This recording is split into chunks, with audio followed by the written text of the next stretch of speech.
So this is really sad to see from someone who's struggled with addiction themselves. And comments like this just add to the stigma of people who are struggling with addiction trying to get recovery. Just because you're on medicated assisted treatment does not mean that you are not sober. But you don't have to take my word for it. Let's look at some facts. MAT medications do not get a person high. Instead, they block the euphoric effects of opioids, relieve cravings, normalize the brain chemistry, normalize physical functions without withdrawal effects. Taking medication for opioid addiction is the same as taking medication for any other chronic disease like diabetes or asthma.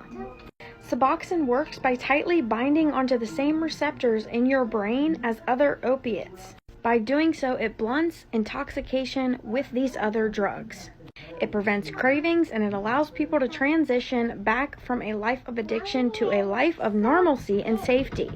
And like I said, unfortunately, within the addiction community and among the public at large, certain myths about Suboxone persist, and these myths add a further barrier to treatment for people suffering from opioid addiction. To say that you aren't really in recovery if you are on Suboxone is stigmatizing to people who take Suboxone. And it's not the medical reality. Suboxone, like any opiate and many other medications, can be misused. However, it's only a partial agonist of the main opiate receptor. It causes much less euphoria than other opiates.